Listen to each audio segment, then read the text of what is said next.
A terrific crowd here at Cedar Vale Lanes for our third match.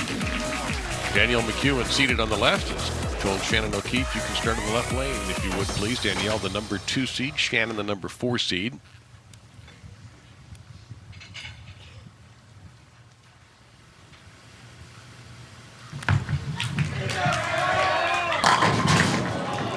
Well, she's had a lot of those today, but she's been around the pocket in virtually every shot.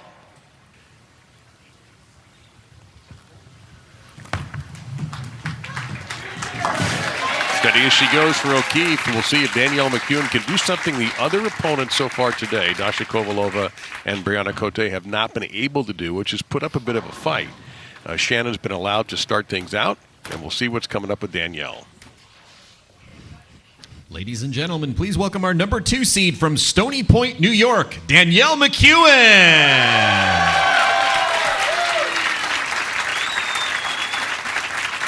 Danielle, who averaged 229.4. We haven't even gotten to Missy Parkin territory yet.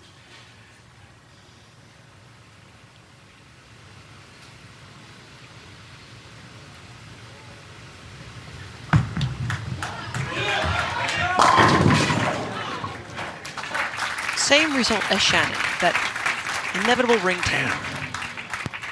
6 shots in practice when they come over. Right lane was troublesome for both Dasha as well as Brianna. That's really the difference in the match. O'Keefe has done well with the right lane, and she's the only one so far that has managed it. Ball roll. All comes down to ball roll. What your axis rotation is, what your tilt is, makes a huge difference.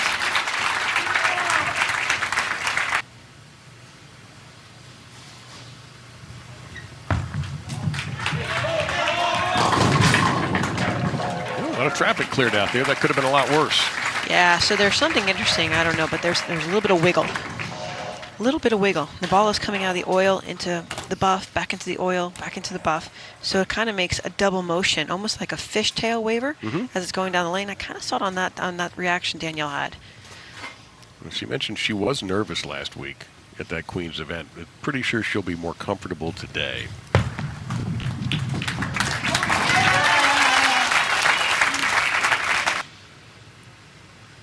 These ladies have left a great legacy with that program.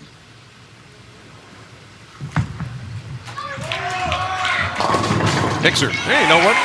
Never take the ringing 10 out of the equation. Exactly. Well, again, you got to find ways to carry. It's not ball, it's not speed. Angle into the pocket. So 31. Shannon's very big. Her and Brian are big on where you're sliding. That depends on where the laydown point is. So if she's sliding 31, she's laying the ball roughly down board 25 or 26. 6 to 7 board spread is the average for professional athletes. 21, 22 at the arrows. And then something interesting I'll point out here in a few moments.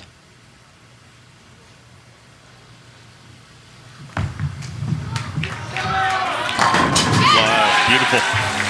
Yeah, many times when we're watching the ball go down the lane, I always tend to highlight where the break point is. Okay, that's where the ball is going to come off the end of the pattern and change direction to the pocket. But there's 2 indicators on the lane.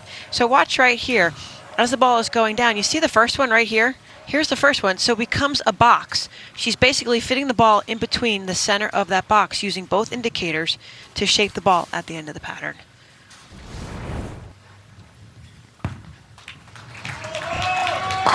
Well, there is the best looking strike I think we've seen on that right lane from any of our competitors. That was absolutely hammered through the face of the pocket. I would say so, Dave.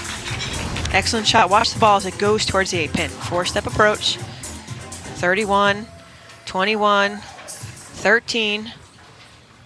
Ball splits the 8-9 and continues to go left off the back deck.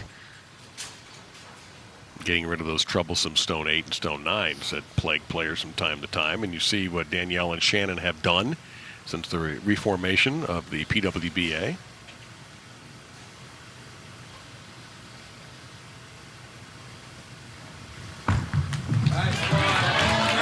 Gotta go. Anything else?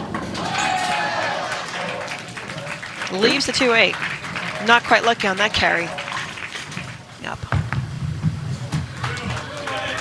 But for a pro, that's very, very manageable shot, the 2-8. Yeah. So a routine spare for McEwan, but O'Keefe is working a double.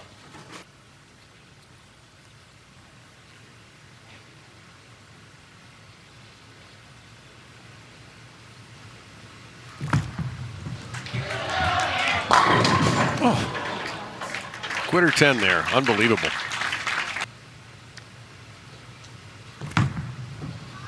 And she's had to be today, and this is the other thing. She's been mistake-free.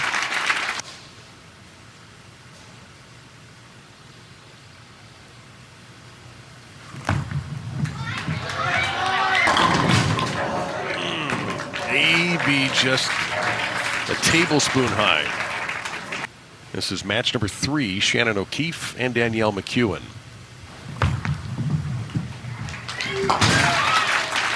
And McEwan, the number 2 seed. Shannon O'Keefe was the number 4 seed, taking on Dasha Kovalova in the first match. And Kovalova, the defending champion in Egan.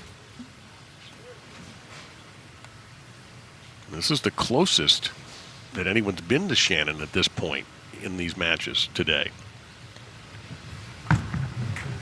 Oh, wide right. Look at that come back like that, though. Wow. I didn't think that was coming back at all, to be honest with you. Off her hand, it was really off her hand to the right.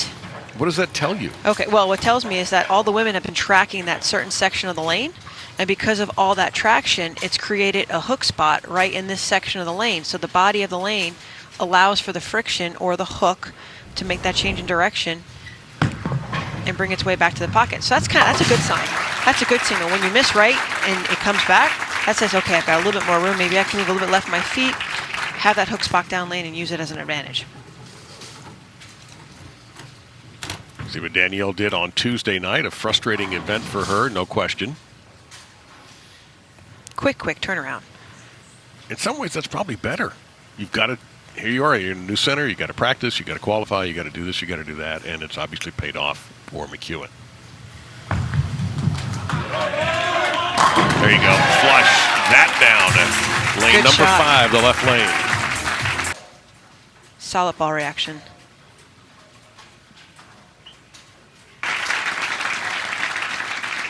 O'Keefe, should she run the ladder today, would tie Lori Nichols, Anna-Marie Dugan, Cindy Coburn Carroll, and Kim Adler for 15 PWBA championships. It would be 15th all time.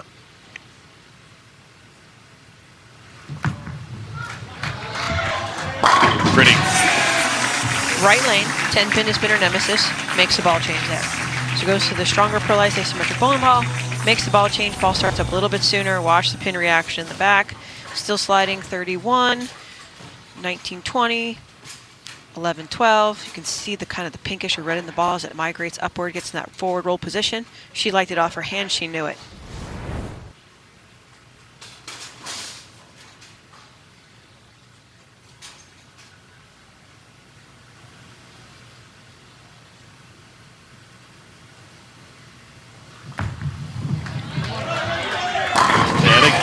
Back-to-back jack.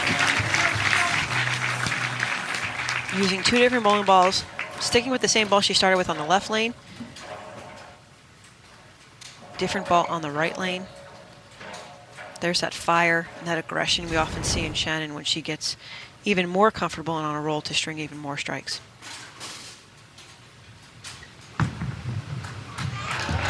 And McEwan trying to push back, made a beautiful, beautiful shot and couldn't get a break. Well, it is. I've been waiting all day to say this. It is time for our Bowl TV highlight of the week. There was only one 300 bowl, and this woman with this killer shirt, Kelly Kulik, ripping apart the rack for 300. It was the highlight of my 3rd round. Well, it should have been. Scores were not very high for me the rest of the day. It's been a while since I've done that, but it was a great feeling and a great moment to share with the fans here at Cedarville Lanes.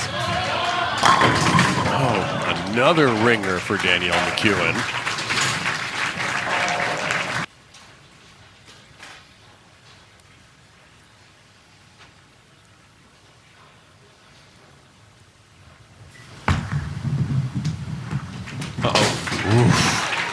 Off the lip.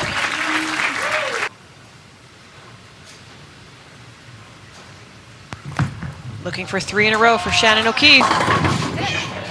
Yes! The 258 max score is still alive for O'Keefe. And that look on Danielle McEwan's face is, why is Shannon getting all the breaks today and no one else is? There's moments in time during the week where like the pins felt like they weighed a pound. And so they're normal 3 pounds, whatever ounces, but just the lightest touch knocked them all over. And that was began the frustration. You're in the pocket, can't carry. And then you witness your players around you just getting all these breaks or these type of carries, which you can't create. Very challenging. 4 straight for Shannon O'Keefe, and she's beginning to get a grip on this match as she did on the other 2. I don't blame her for being happy with that. Well, she won last year early at the ITRC, and then had some stellar shows throughout the season. It's been a while since she's been in the winner's circle. I know she's got some things on her schedule with Team USA before her season comes to an end in her career at Team USA, but she's created such a legacy there, as well as McKendry. Well, that was a strange, it looked like the head pair of the 2-pin that flew over the 4-7 or around it.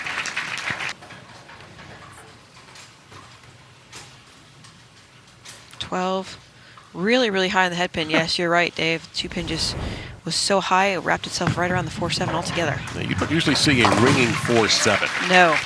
That's just another evil break that Danielle has had to deal with here.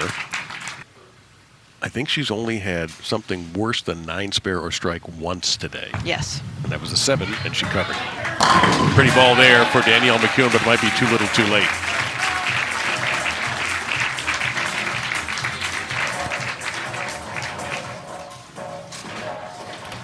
Another week of frustration for Danielle, but really phenomenal at the Queens to make it to the the final round of 5 on that telecast last week.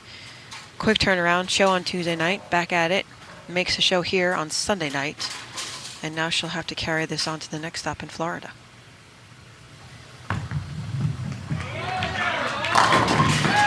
Well, getting the 10 pins to fall now, but a 205 max isn't likely going to be able to cut it. And I think that realization has just hit her.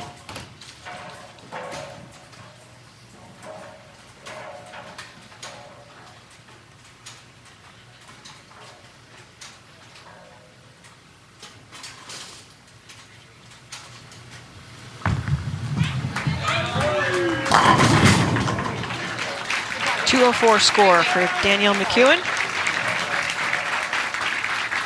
Takes a 3rd place finish here. So we're down to 2. Missy Parkin and Shannon O'Keefe.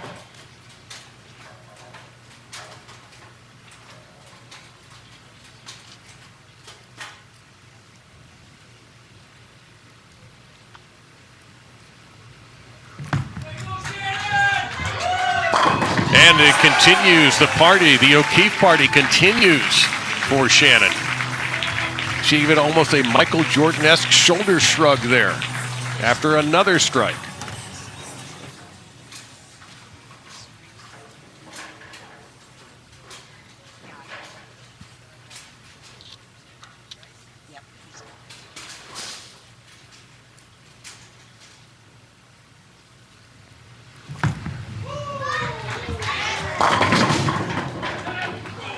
You can't strike all the time, but again, even when it's not a strike, it's something very, very manageable.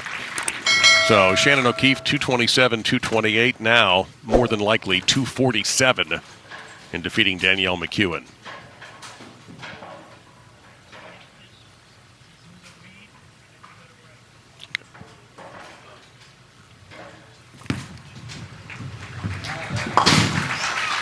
.247 for Shannon O'Keefe. For those of you watching on CBSSports.com, our streaming coverage will conclude shortly, but we will continue on CBS Sports Network. You can find us by going to CBSSportsNetwork.com/channel finder.